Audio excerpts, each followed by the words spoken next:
नमस्कार।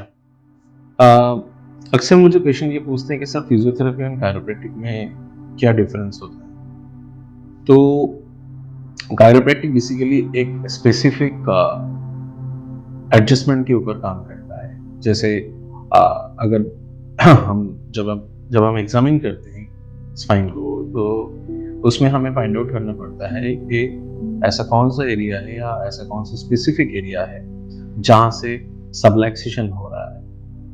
तो उस पर्टिकुलर एरिया के ऊपर हम एडजस्टमेंट्स करते हैं, जो कैरोप्रैक्टिक अप्रोच होती है। एडजस्टमेंट एंड मैनिपुलेशन दो कंप्लीटली डिफरेंट थिंग। मैनिपुलेशन के साथ हम एडजस्टमेंट्स को सेम नहीं कर सकते। और फिजियोथेरेपी के पॉइंट ऑफ व्यू से मैं अगर बात करूं, physiotherapy is a very vague term.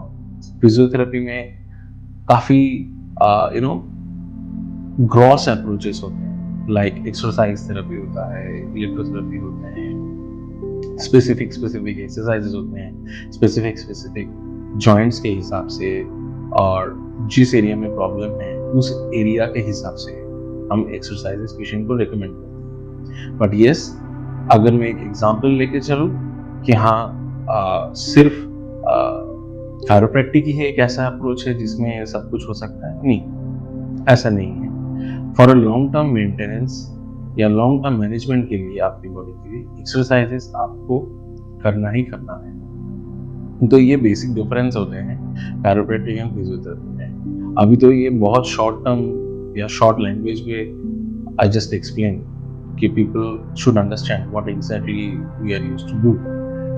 But reality of the field में जब पेशेंट्स आते हैं, तो उस टाइम उस हिसाब से हमें उस पेशेंट के ऊपर मैनेजमेंट करने पड़ते हैं। तो ये बेसिक डिफरेंस होते हैं।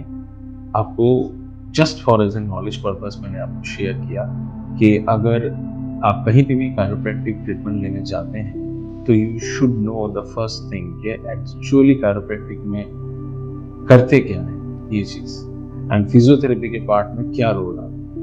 So this is the basic difference between chiropractic and physiotherapy. Hope you enjoyed the video. Thank you so much.